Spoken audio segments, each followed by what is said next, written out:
revelou para nós esse segredo tão bonito, né? Que Jesus veio ao mundo para salvar todos nós. Também nos acompanhe nesse momento que nós queremos meditar na sua palavra, especialmente meditar sobre o que aconteceu com a Maria ali naquele encontro com a sua prima. Amém. Podem sentar. Meus irmãos e irmãs, não precisa nem falar, né? Mas o Natal está no ar. E é interessante que as músicas de Natal, elas parecem alegrar até quem não acredita em Jesus. Parecem alegrar até quem não sabe que Jesus nasceu para ser o seu Salvador. Essas músicas, canções, né, que falam do menino Jesus, elas trazem uma certa alegria para muitos corações que nessa época estão angustiados ou preocupados.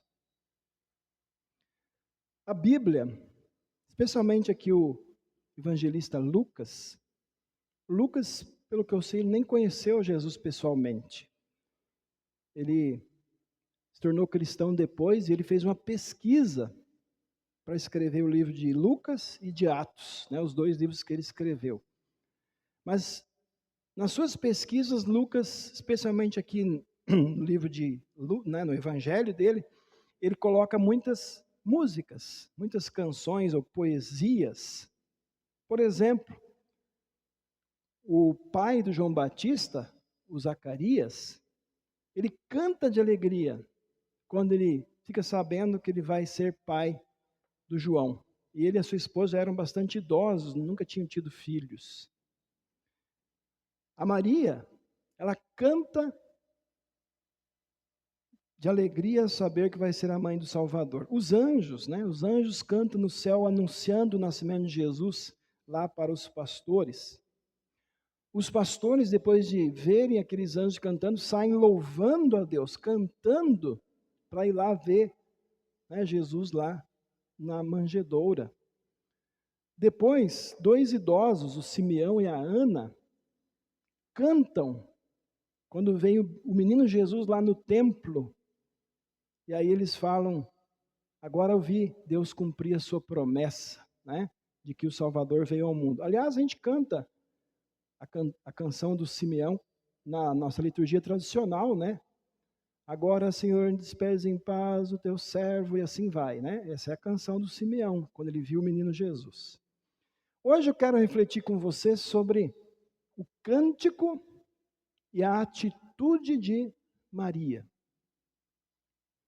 Vejam, parece uma coisa natural, né? Que Maria louve a Deus, porque ela foi escolhida, afinal, para uma missão muito especial.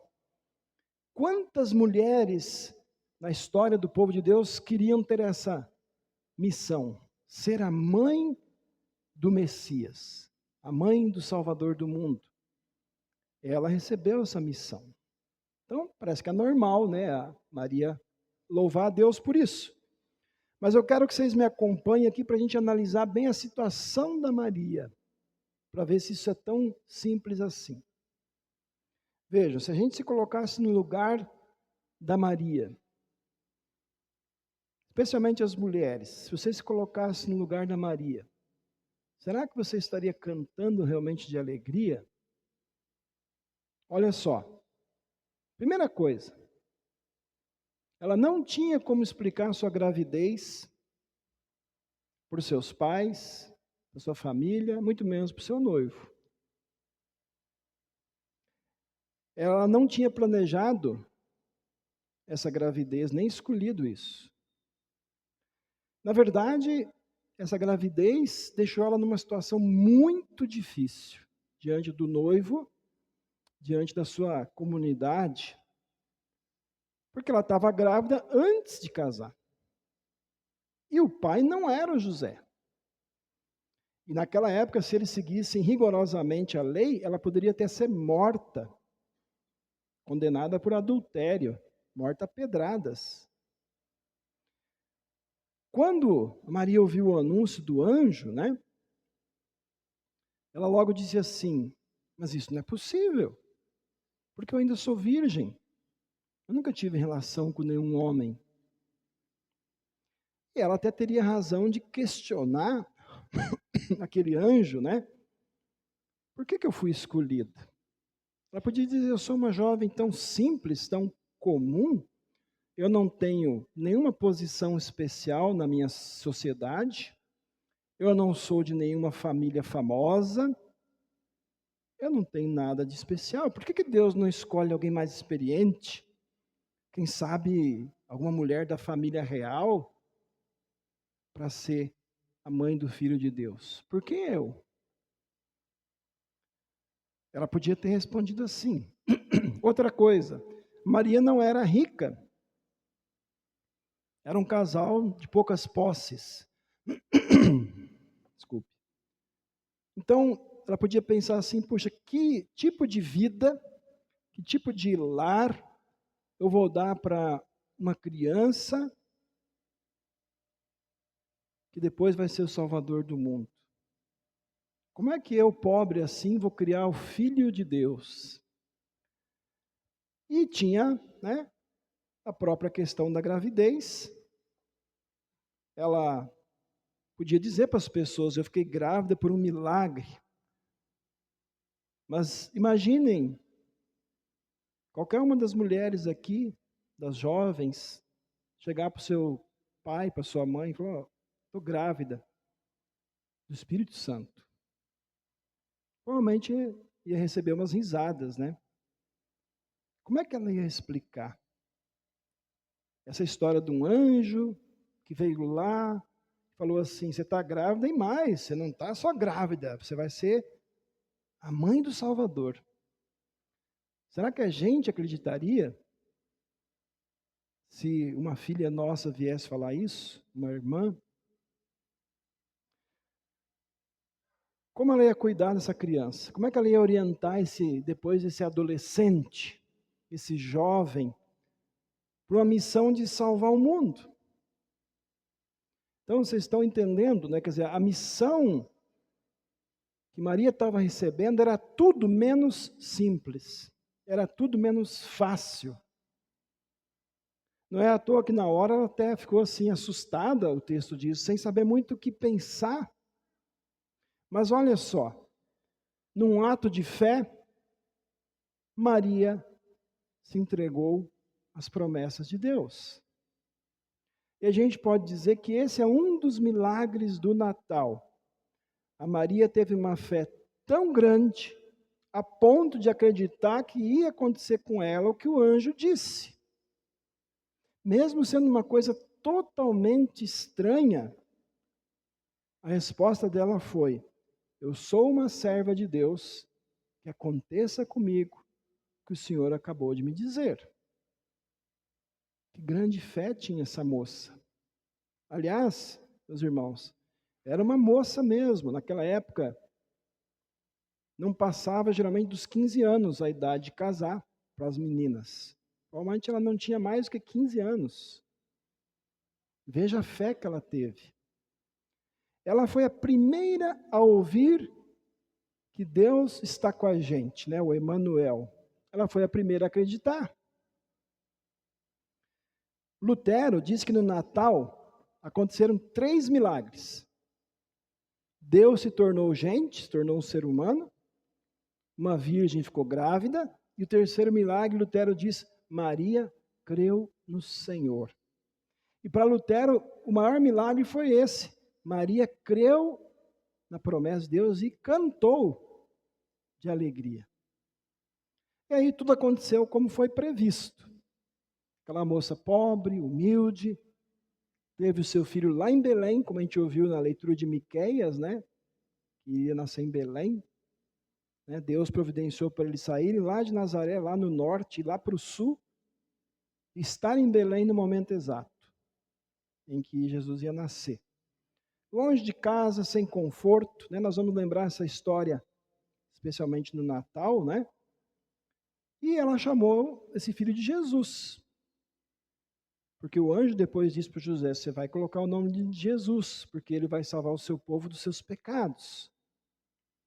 E aí, na verdade, antes de tudo se cumprir, a Maria cantou com alegria e confiança aquilo que nós ouvimos, né, antes a Estela cantar aqui e ouvimos no texto. Mas eu quero ler de novo só 2 versículos do cântico dela, olha só. A minha alma engrandece ao Senhor e o meu espírito se alegrou em Deus, meu Salvador, porque ele atentou para a humildade da sua serva. Pois desde agora todas as gerações me considerarão bem-aventurada, porque o poderoso me fez grandes coisas, santo é o seu nome.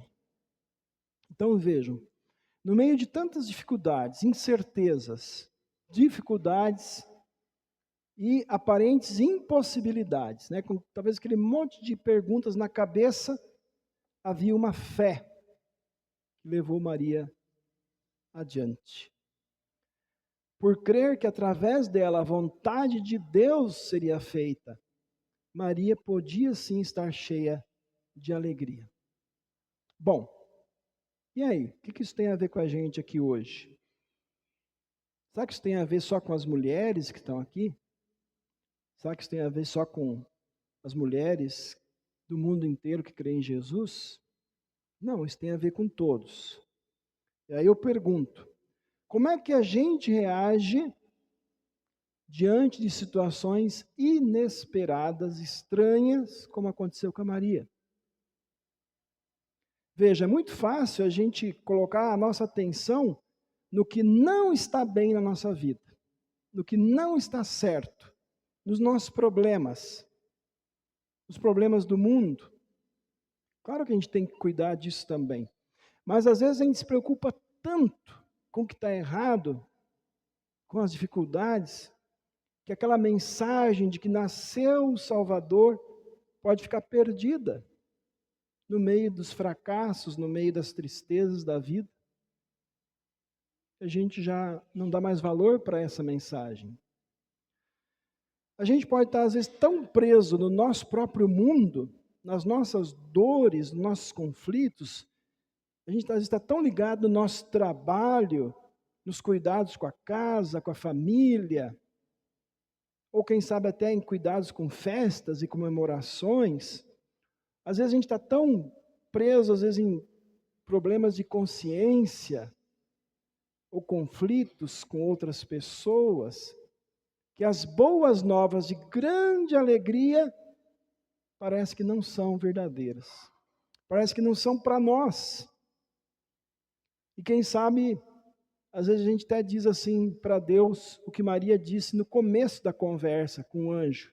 Talvez a gente diz assim, Senhor, isso não é possível. Isso não é possível. Mas existe sim, meus irmãos, alegria, esperança, celebração. Apesar de todas as nossas misérias, Deus enviou seu Filho, que veio para mostrar para nós o caminho da salvação, salvar a gente do nosso maior problema, o pecado, e dar para nós o que só Ele pode dar, vida nova, no lugar da morte que a gente merece, porque a gente é pecador. Existe alegria e celebração, porque o Salvador, anunciado primeiro para aqueles humildes pastores lá de Belém, Ele é o meu Salvador, Ele é o seu Salvador. E Ele veio para ajudar, para fortalecer e para confortar a gente em todos os momentos da nossa vida. Por isso que um dos nomes deles de Jesus, né, é Emanuel, quer dizer, Deus com a gente. E mesmo que às vezes as coisas na nossa vida assim pareçam totalmente sem esperança, ou aconteçam coisas que a gente não estava esperando, como foi com a Maria. Nós somos lembrados hoje desse lindo ato de fé que a Maria teve. Sem saber o que ia acontecer pela frente, ela disse, eu sou uma serva de Deus. Que aconteça comigo o que o Senhor acabou de me dizer. Um pouquinho mais adiante, né, quando ela estava lá no templo, lá com o Simeão e a Ana, ela ouviu mais uma coisa que poderia ter colocado ela em dúvida. Acho que foi o Simeão que falou para ela assim: por causa dessa criança você vai sofrer muito, seu coração será traspassado. Puxa, que mensagem de ânimo, né, para uma mãe que acabou de ter um nenê. Mas ela ficou firme nessa promessa. E assim, meus irmãos, vocês e eu, a gente é desafiado a crer e a confiar como Maria. Deus vai ajudar a gente a ver o caminho. Deus vai ajudar a gente também no meio das horas difíceis. A fé num Deus gracioso, num Deus amoroso, fez a Maria aceitar a vontade de Deus, apesar das dúvidas, apesar das dificuldades, apesar de muitas perguntas sem resposta. Agora eu quero fazer uma outra pergunta para vocês. Hoje muitos não estão aqui, mas é uma pergunta que nós todos temos que fazer como membros da igreja. O que aconteceria na nossa vida, na sua vida pessoal, de filho de Deus, e o que aconteceria na vida da igreja, aqui, nas outras congregações, nossa igreja no Brasil inteiro? O que aconteceria se nós sempre disséssemos a Deus, no meio das dúvidas, no meio das dificuldades, nos nossos planos, nas nossas angústias, se a gente sempre dissesse as mesmas palavras que Maria disse, com fé pura e confiante: Senhor, temos dificuldades aqui na igreja, mas que a tua vontade seja feita na nossa vida. Aqui estou eu, um servo, uma serva tua, um servo teu, para fazer a tua vontade. O que aconteceria se não apenas 100 ou 200 membros falassem isso, mas 500, cada um?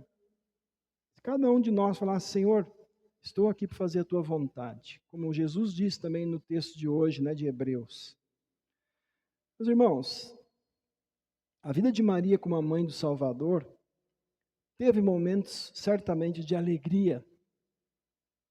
Por exemplo, dias depois do nascimento, né, não foi no mesmo dia, dias depois, vieram aqueles sábios do Oriente, deram presentes valiosos para eles.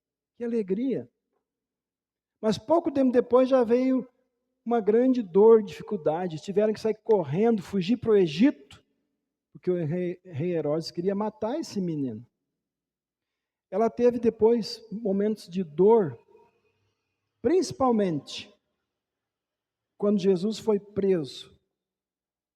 E aí, quem aqui assistiu aquele filme A Paixão de Cristo, lá mostra muito bem quanto Jesus sofreu e como a Maria sofreu junto com a morte de Jesus. A vida da gente também é assim. Nossa vida não é só alegria. A nossa vida não é só celebração, como agora no Natal.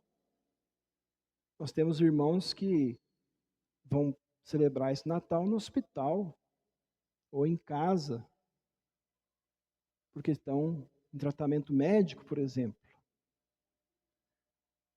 Mas Deus quer capacitar eu e vocês a louvar a Deus com Maria. E aí nós cantamos porque nós cremos. E quando nós cantamos, nós mostramos a nossa fé. Quando o cristão está passando por aflições, dificuldades, em vez de ficar de cara feia, amarrada, só se lamentando, se ele louva a Deus, as pessoas vão ver isso. Elas vão querer saber como é que você consegue ir na igreja, louvar a Deus, se você está passando por tudo isso. Toda a história de Maria, de José, do nascimento de Jesus, também mostra para nós mais uma coisa: que Deus escolhe as coisas simples, as coisas humildes do mundo, para mostrar sua vontade, seu poder, a sua glória, para realizar os seus planos. Né? Nasceu lá no lugar dos animais, nasceu de uma moça simples, e um pai adotivo. José também é uma pessoa simples, morreu como um bandido na cruz. Deus usou as coisas simples e humildes do mundo para mostrar a sua salvação, como diz Paulo. Então, por que eu estou dizendo isso, meus irmãos? É o seguinte: não vamos buscar a Deus apenas em milagres, em espetáculos, em grandes obras. Não vamos buscar a Deus em grandes sucessos ou riquezas. Tem gente que vai atrás de algumas igrejas por aí, porque isso é prometido. Aqui você vai ver a glória de Deus, milagre, riqueza. Não é esse o Jesus da Bíblia. Então não vamos buscar a Deus. Quem está doente, espera o milagre de Deus, mas nem sempre Deus cura. Mas ele diz: teu pecado está perdoado. Você está curado da maior doença. Não vamos buscar a Deus em grandes espetáculos, né? Em riquezas e assim por diante. Vamos olhar para a simplicidade de Maria e José, a simplicidade do menino Jesus, em quem Deus, o Todo-Poderoso, veio viver humildemente no meio de nós. Então, meus irmãos, que todos nós, pela fé no Salvador Jesus, cantemos hoje e sempre, junto com a Maria: o meu espírito está alegre por causa de Deus, o meu Salvador. Que cada um de nós possa receber de Deus a mesma fé, mesma confiança que Maria teve. Que a gente possa, então, como está ali, cantar sempre com Maria, sabendo que Deus é fiel nas suas promessas. E Ele quer, através de nós, como fez com Maria. Através de Maria, Ele deu Jesus ao mundo. Através de nós, Ele quer fazer a mesma coisa. Através de cada um de nós, Deus quer dar Jesus ao mundo. Que Deus nos ajude a ter essa fé e essa alegria de Maria. Amém.